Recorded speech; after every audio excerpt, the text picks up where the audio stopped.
Bienvenido a los cuentos de la Casa de la Bruja, un podcast de ficción sonora, de misterio y terror. Entra libremente, por propia voluntad, y deja parte de la felicidad que traes.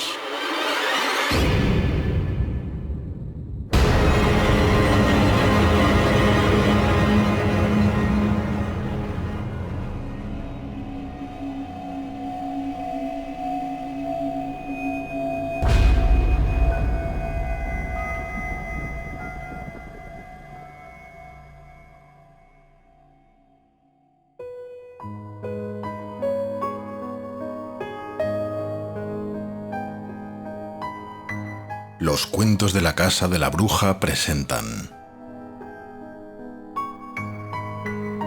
Drácula, de Bram Stoker. Con Corman como el Dr. Seward, David como el Profesor Van Helsing, Oscar como el Dr. Vincent, Frank W. Stonecraft como Sir Arthur Holmwood y Sirio como Quincy Morris. Capítulo 15. Diario del Dr. Seward. Continuación. Mi cólera no habría sido mayor si, estando aún viva, el profesor Van Helsing hubiera abofeteado a Lucy. Solté un puñetazo sobre la mesa y me levanté mientras decía: «¿Se ha vuelto loco, profesor?». Irguió la cabeza, me contempló tristemente y la ternura que leía en sus pupilas me calmó al instante. Ojalá lo estuviera. Sería mucho más fácil soportar la locura que tan terrible verdad, amigo mío. ¿Por qué, según tú, he aguardado tanto tiempo antes de confesarte algo tan sencillo? ¿Porque te odio? ¿Para hacerte sufrir? ¿Por afán de vengarme al cabo de tantos años de tu bella acción al salvarme la vida? No, ¿verdad? Perdóneme, profesor. Al contrario, amigo mío. Ha sido porque deseaba confesarte esta verdad, causándote el menor daño posible, pues sabía que aún amabas a esa joven. Y no obstante, no espero que me creas al momento. Ya es difícil aceptar inmediatamente una verdad abstracta que a menudo nos hace dudar al principio, sobre todo cuando siempre hemos creído lo contrario. Más difícil todavía es aceptar una verdad concreta, especialmente cuando es tan espantosa como esta. Esta noche te lo demostraré. ¿Te atreverás a acompañarme? Observó mi vacilación. El razonamiento es sencillo, y no tiene nada que ver con el niño que chapotea en una marisma. Si cuanto afirmo no es cierto, la prueba que obtendremos será un alivio, por lo menos no agravará el final de la historia de Lucy, tan penosa ya. Pero, ¿y si tengo razón? Esto es lo que temo. Y sin embargo, este mismo temor ayudará a mi causa, puesto que, ante todo, necesito que se crean mis palabras. Bien, y aquí mi proposición. Antes de nada, iremos a visitar a ese niño que, según la prensa, llevaron al North Hospital. El Dr. Vincent de dicho hospital es amigo mío y también tuyo, puesto que estudiasteis juntos en Ámsterdam. No podrá negarse a que unos médicos estudien su caso. No le contaremos nada, aparte de que deseamos aprender. ¿Luego? Sacó una llave del bolsillo con la que jugueteó pensativamente. Luego tú y yo iremos a pasar la noche al cementerio donde reposa Lucy.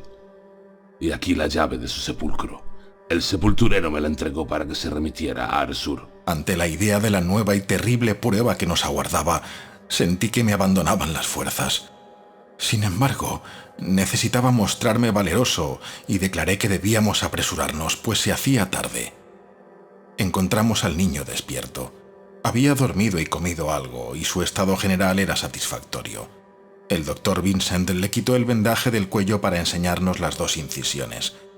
Eran exactamente iguales a las de la pobre Lucy. Algo más pequeñas, más frescas, pero aquí terminaba la diferencia. Le preguntamos a Vincent de dónde procedían, a su entender, y contestó que algún animal habría mordido al niño, seguramente una rata, aunque, en realidad, él se inclinaba por la teoría de que se trataba de un murciélago, mamífero muy numeroso en las colinas del norte de Londres. Entre muchos inofensivos. Tal vez haya uno de una especie más salvaje procedente del sur. Quizás un marino lo trajo en algún viaje y se escapó, o se trata de un espécimen huido del parque zoológico. Es muy posible, en tal caso, que sea un murciélago perteneciente a la raza de los vampiros. En el zoo los crían, Hace apenas 10 días escapó un lobo y, según tengo entendido, fue visto por aquellos alrededores. Y los niños estuvieron una semana entera jugando a la Caperucita Roja, hasta que hizo su aparición la Dama de Sangre. Desde entonces, solo piensan en ella. Este pequeño, al despertarse, le preguntó a la enfermera si podía marcharse y cuando quiso saber el motivo, el niño repuso simplemente, para ir a jugar con la Dama de Sangre. Espero que cuando ese niño pueda volver a casa de sus padres, usted le aconsejará que le vigilen estrechamente. Esas escapadas con las que sueña son muy peligrosas, y la siguiente podría serle fatal, aunque seguramente aún estará varios días en el hospital. Al menos una semana. Más tiempo si las heridas no cicatrizan al cabo de 8 días. Como nuestra visita al hospital fue más prolongada de lo previsto, era ya de noche cuando salimos a la calle. Es inútil que nos apresuremos, aunque ignoraba que fuese tan tarde. Vamos, cenaremos antes y después continuaremos. Cenamos en Jack Straw Castle, donde gozamos de la compañía de unos ciclistas y otras personas muy divertidas, y a las 10 salimos del restaurante. La noche era muy oscura y pronto dejaron de alumbrarnos incluso los faroles callejeros. Era evidente que el profesor había memorizado el camino, puesto que caminaba sin ninguna vacilación. Por mi parte, no hubiera sabido decir dónde me hallaba. Cada vez nos encontrábamos con menos gente, y finalmente nos extrañó ver policías montados a caballo patrullando. Al llegar al cementerio, nos pusimos a escalar el muro. Con algunas dificultades, puesto que desconocíamos aquel lugar y estaba muy oscuro, encontramos al fin la tumba de la familia West End.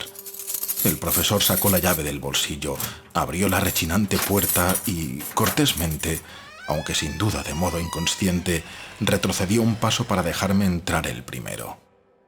Tal amabilidad, en circunstancias tan fúnebres, resultaba irónica. Mi compañero me siguió. Cerró el portón con cautela y, tras asegurarse de que la cerradura no era de pestillo, puesto que en tal caso nuestra situación habría resultado muy poco agradable, sacó una caja de cerillas y un pedazo de vela para alumbrarnos. Adornada de flores frescas y a la luz del día, la tumba ya me había parecido lo bastante lúgubre y espantosa. Pero entonces, transcurridos ya varios días desde los funerales, con todas las flores marchitas, los blancos pétalos caídos en el suelo y las hojas amarillentas, con las arañas y otros insectos en su habitual dominio, las losas cubiertas de polvo y los hierros enmohecidos, así como los adornos de plata empañados que reflejaban la débil luz de la vela, constituía un espectáculo sombrío, cuyo horror superaba toda imaginación. No podía evitarse la idea de que la vida animal no es lo único que desaparece para siempre. Van Helsing procedió con método, levantando la vela para poder leer las inscripciones de cada féretro, de manera que la cera, al fundirse y caer encima de las placas de plata, formaba manchones blancos. Buscó y halló el ataúd de Lucy. Acto seguido, de su cartera extrajo un destornillador. ¿Qué piensa hacer? Abrir el ataúd. Entonces tal vez me creerás. Empezó a desatornillar la tapa hasta que logró levantarla. Debajo apareció la cubierta de plomo. Aquello era más de lo que yo podía soportar. Era como una afrenta a la difunta, semejante a la que hubiesen podido infligirle en vida, desnudándola mientras estaba dormida. Cogí la mano del profesor para detenerle, pero él se limitó a murmurar. Ahora verás. De su cartera sacó una sierra. Hundiendo el destornillador en el plomo, con un golpe tan fuerte que retrocedí sorprendido, hizo un agujero bastante grande como para poder introducir la punta de la sierra. Pensé que del ataúd saldría el hedor y los gases procedentes de la descomposición de un cadáver de 8 días y retrocedí hacia la puerta. Pero el profesor continuó con su tarea como si estuviera ansioso de acabar cuanto antes. Aserró el plomo por un lado, después del través y al fin por el otro lado. Tras separar la parte desprendida, acercó la vela a la abertura y me indicó con el gesto que me aproximara. Avancé unos pasos y miré. El ataúd estaba vacío. Mi asombro fue enorme, mas Van Helsing permaneció impasible. En aquel momento, Estaba seguro de tener toda la razón. ¿Me crees ya, John? ¿Estás convencido? Estoy convencido de que el cuerpo de Lucy no está en su ataúd, pero eso no demuestra más que... ¿Qué, John? Que el cuerpo no está en el ataúd. Bien razonado. Mas, ¿cómo explicas? ¿Cómo puedes explicar que no esté aquí? Tal vez haya por los alrededores un ladrón de cadáveres. Quizá los empleados de las pompas fúnebres robaron el cadáver. Sabía que únicamente decía necedades, pero no hallaba ninguna otra explicación plausible. El profesor suspiró. Bien, necesitas otra prueba. Ven conmigo. Volvió a dejar en su sitio la tapa del ataúd. Guardó sus herramientas, apagó la vela y la metió también en la cartera. Abrimos el portón y salimos. Volvió a cerrar con la llave y me la entregó. Guárdala. De esta no dudarás. Me eché a reír, con risa muy poco alegre, dándole a entender que era mejor que él guardara la llave. ¿Qué significa una llave? Pueden existir varias copias y, además, esa cerradura debe ser fácil de forzar. Sin contestar, se metió la llave en el bolsillo. Después, quiso que yo me ocultase no lejos de allí, detrás de un ciprés, a fin de asistir a lo que ocurriría mientras él vigilaría la otra parte del cementerio. Desde detrás del ciprés le vi alejarse como una silueta sombría, hasta que los árboles y los monumentos funerarios lo pusieron fuera del alcance de mi vista. La soledad me impresionó. Oí dar la medianoche en un reloj cercano, después la 1 y luego las 2. Tenía frío y estaba furioso contra Van Helsing por haberme arrastrado a tal lugar, y también conmigo mismo por haber aceptado, aunque... A pesar del frío y el sueño que me invadían, ni por un momento pensé descuidar la vigilancia que me había encargado el profesor. Indudablemente, aquellas horas fueron las más penosas de mi vida. De repente, tuve la impresión de distinguir una mancha blanca deslizándose entre los cipreses, al otro lado de la tumba. Al mismo tiempo, precipitándose hacia ella, divisé una masa o mole sombría. Quise acercarme a mi vez, pero tuve que rodear varias tumbas y tropecé con algunas losas. El cielo estaba encapotado y a lo lejos cantó un gallo. A cierta distancia, tras una fila de enebros que bordeaban la avenida que conducía a la iglesia, apareció una figura blanca, bastante borrosa, que avanzaba en dirección a la tumba de la familia Westenra. Aunque, debido a la arboleda del lugar, no logré ver por dónde desaparecía la silueta. No tardé, no obstante, en oír el crujido de unos pasos reales en el mismo sitio por donde había pasado la blanca figura, y percibí al profesor, que sostenía entre sus brazos un niño muy pequeño. Cuando llegó a mi lado me lo mostró, al tiempo que exclamaba: Bien, ¿me crees ahora? No. ¿No ves a este niño? Sí, veo a este niño, pero ¿quién lo ha traído aquí? ¿Está herido? Pronto lo sabremos. Rápidamente, de mutuo acuerdo, nos dirigimos hacia la salida del cementerio. Van Helsing sostenía al pequeño dormido. Nos detuvimos bajo un grupo de árboles, donde, a la luz de una cerilla, examinamos la garganta del niño. No había ninguna incisión ni herida. Exclamé en tono de triunfo: «Yo tenía razón, profesor». Hemos llegado a tiempo. ¿Qué debíamos hacer con el niño? Si lo entregábamos a la policía, tendríamos que explicar cómo lo habíamos hallado. Decidimos llevarlo al Heath y, cuando oyésemos acercarse a algún agente, lo dejaríamos donde aquel tuviese que encontrarle a la fuerza, tras lo cual nos marcharíamos de allí a la carrera. Todo ocurrió según lo planeado. Apenas llegamos a Hampstead Heath, oímos las pisadas de un agente y, después de dejar al niño en el sendero, aguardamos escondidos hasta que una linterna alumbró al niño y el policía lanzó una exclamación de asombro. Tranquilizados ya sobre la suerte del pequeño que acabábamos de salvar, nos alejamos en silencio. Tuvimos la fortuna de hallar casi al momento un coche de alquiler y regresamos al centro de la ciudad. Puesto que me resulta imposible conciliar el sueño, he grabado esta entrada. Pese a todo, intentaré dormir ahora, ya que Van Helsing vendrá a buscarme a mediodía. Quiere que le acompañe a otra expedición.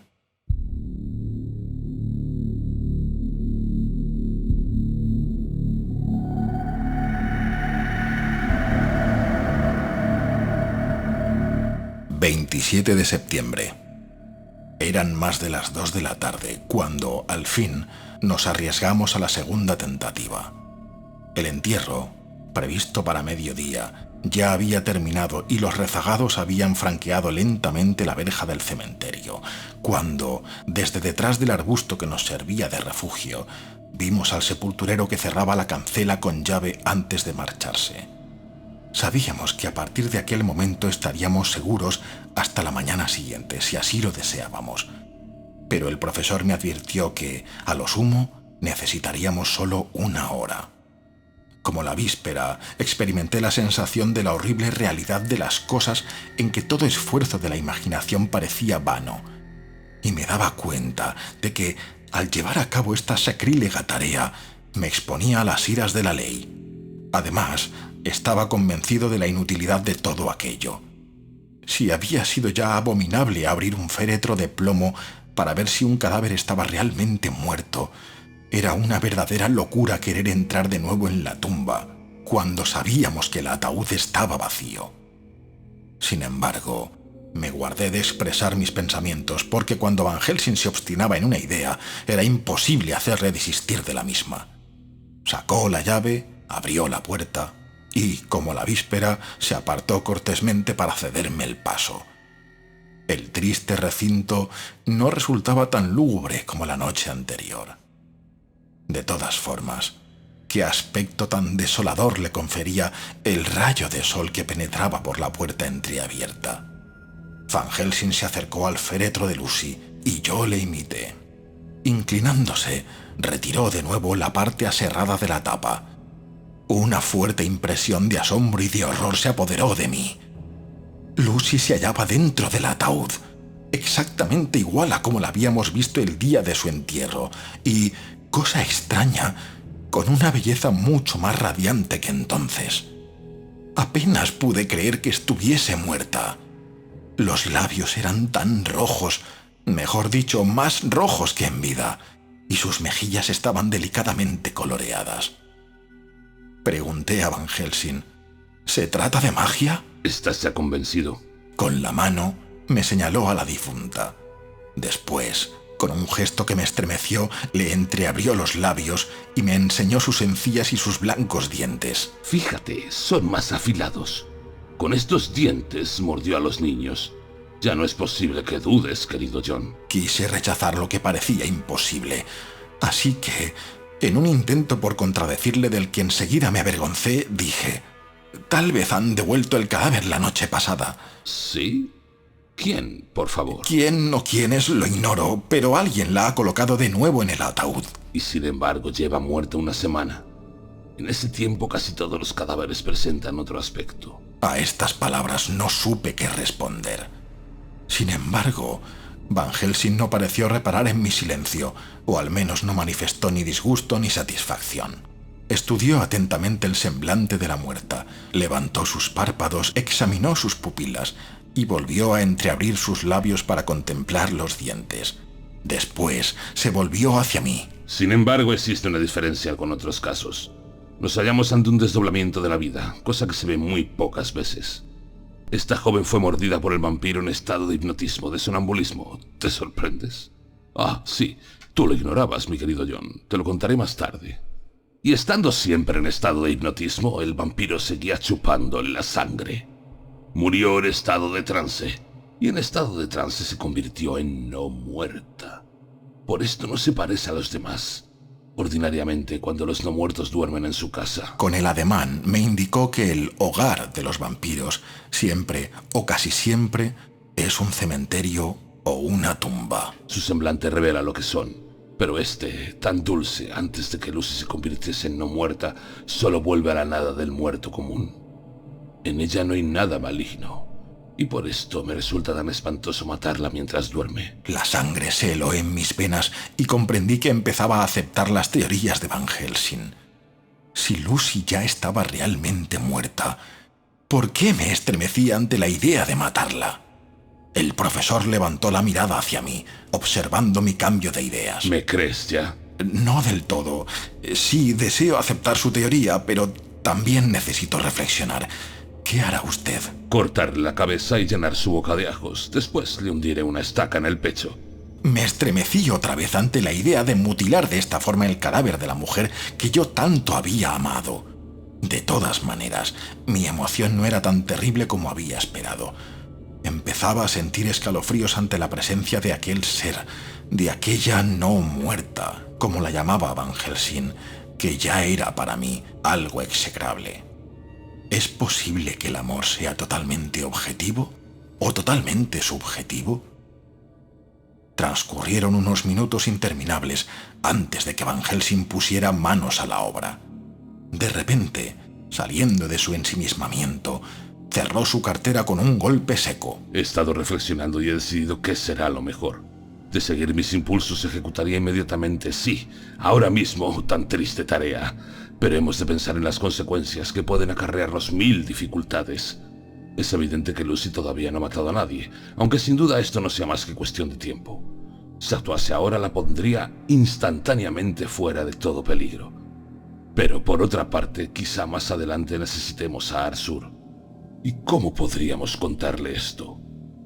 Si tú, que viste las incisiones de Lucy y las del pequeño que visitamos en el hospital, si tú, que anoche viste este ataúd vacío y hoy la has visto lleno, y ves que al cabo de una semana de su defunción, Lucy está más bella, más fresca que nunca. Si tú, que has comprobado todo esto por ti mismo y que anoche divisaste la figura blanca que llevó al niño hasta el cementerio, y a pesar de todo apenas das crédito a tus ojos, ¿cómo cabe esperar que Arthur, que nada ha visto, crea todo esto?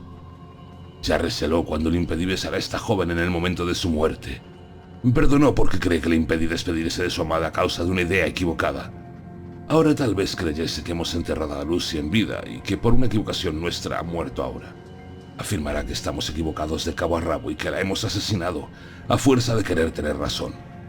De forma que cada vez se sentirá más desgraciado, puesto que jamás llegará a tener una certeza absoluta, lo cual será el peor sufrimiento. Quizá pensará que su amada fue enterrada viva y sus pesadillas serán atroces, puesto que verá en ellas lo que la joven debió de padecer. Otras veces pensará que tal vez tenemos razón, que su amada era, al fin y al cabo, una no muerta. Ya se lo advertí una vez y ahora estoy seguro, antes de lograr la felicidad le aguardan momentos muy desdichados.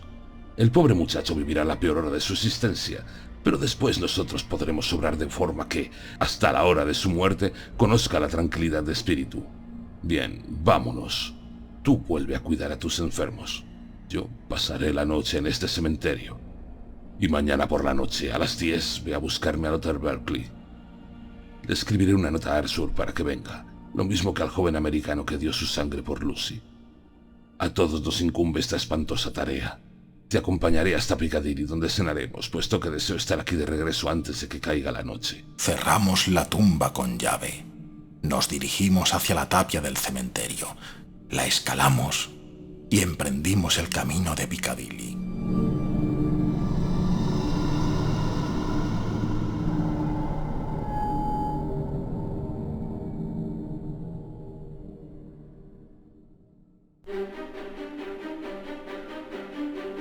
Nota dejada por Van Helsing en su maleta en el Hotel Berkeley, dirigida al Dr. John Seward, no entregada.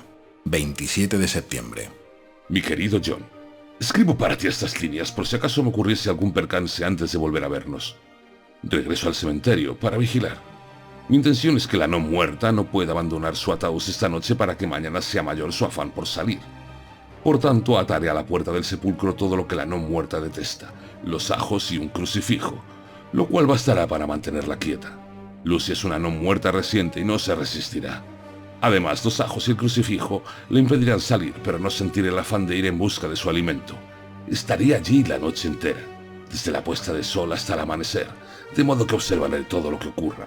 En lo que concierne a Lucy no tengo ningún temor, ni por ella ni procedente de ella.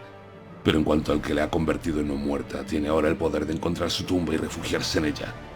Es extremadamente astuto, pues tengo la prueba de ello, no solo por la narración de Jonathan Harker, sino por las diversas tretas que nos gastó cuando estaba en juego la vida de Lucy. Recuerda que nosotros perdimos la partida. En realidad, el no muerto siempre es muy poderoso. En su mano tiene la fuerza de 20 hombres, por lo que fue en vano que nosotros 4 diésemos la sangre por salvar a esa joven. Además, Tiene el poder de convocar a los lobos y otras criaturas infernales. En resumen, si esta noche aparece por el cementerio, allí me hallará. Es posible que no lo intente. Sus terrenos de caza son más provechosos que el cementerio donde duerme esa joven no muerta y el viejo profesor que la vigila. No importa. Redacto estas líneas por si acaso. Coge todos los papeles que halles junto con esta carta, el diario de Harker y todo lo demás y léelo. Después intenta encontrar a ese famoso no muerto. Córtale la cabeza y quémale el corazón o atraviésalo con una estaca para que el mundo se vea libre de él. Por tanto, adiós tal vez. Van Helsing.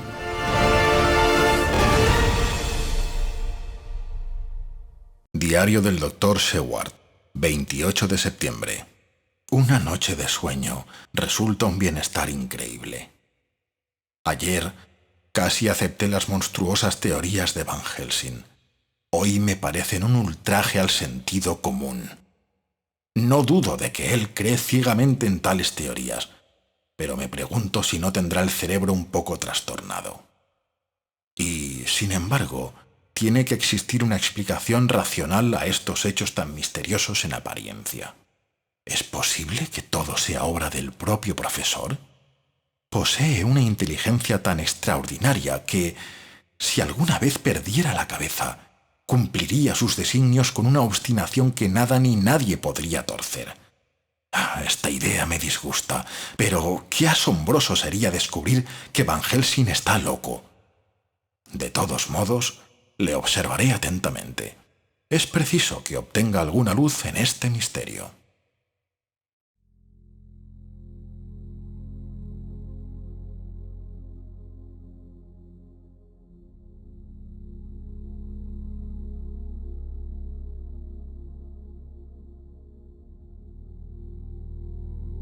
...29 de septiembre, por la mañana. Ayer por la noche, poco antes de las 10, Arthur y Quincy entraron en la habitación de Van Helsing. El profesor nos dijo todo lo que esperaba de nosotros, aunque se dirigió especialmente a Arthur, como si nuestras voluntades hasta cierto punto dependiesen de la suya. Empezó expresando el deseo de que todos le acompañásemos. Puesto que tenemos que cumplir con un deber tan sagrado como penoso. Después le preguntó a Lord Godalming. Sin duda le habrá sorprendido recibir mi carta. Confieso que sí. He estado tan ocupado en mis angustias, en mi dolor, que desearía no recordar por el momento nada de lo pasado. Quincy y yo discutimos mucho respecto a su carta, sin saber exactamente cuál era su significado. Y cuanto más discutíamos, menos la comprendíamos. Por mi parte, a pesar de haber meditado profundamente, no veo... Tampoco yo. Ustedes dos lo comprenderán con mayor rapidez que mi amigo John, el cual tuvo que retroceder bastante en los sucesos para llegar a entenderlo todo. Evidentemente, sin que yo hubiera dicho la menor palabra, el profesor sabía que yo volvía a dudar de sus teorías. Acto seguido, se volvió hacia los dos jóvenes. Quisiera obtener de ustedes el permiso de cometer una acción que es absolutamente necesaria. Sé que pido mucho. Cuando conozcan mis intenciones se darán cuenta de mi exigencia. Puedo pedir dicha autorización a ciegas, de modo que después, aunque por el momento se enojen conmigo, no se lo reprochen a sí mismos. Esto es sinceridad. Yo confío en el profesor, y aunque todavía no capto el alcance de sus palabras, sé que sus intenciones son honradas y eso me basta. Gracias, amigo mío. Yo también le considero como un joven con quien se puede contar en toda ocasión, y jamás lo olvidaré. Le tendió la mano al americano. Doctor Van Helsing, no quisiera obrar a la ligera. Y si se trata de algo que comprometa mi honor o mi fe de cristiano, no podría hacer la promesa que me exige. Pero si, por el contrario, me asegura que sus intenciones no atacarán ninguna de ambas cosas, le concedo al instante entera libertad de acción, aun cuando juro por mi vida no entender nada en absoluto. Acepto sus condiciones, y solo le pido que, antes de censurar mis actos, reflexione largamente y estudie si se atienden a sus condiciones. Comprendido. Ahora, ¿puedo saber qué hemos de hacer? Quisiera que, dentro del mayor secreto, me acompañaran al cementerio de Kingstead. El semblante de Arthur se puso tenso. ¿Dónde está enterrada la pobre Lucy? El profesor asintió con el gesto. ¿Y bien? Y bien, entraremos en el panteón. Arthur se puso en pie. Doctor Van Helsing, ¿habla usted en serio o se trata de una pésima broma? Perdone, veo que habla en serio. Volvió a sentarse, pero se mantuvo expectante. Hubo un silencio hasta que Arthur preguntó: ¿Y una vez dentro del panteón?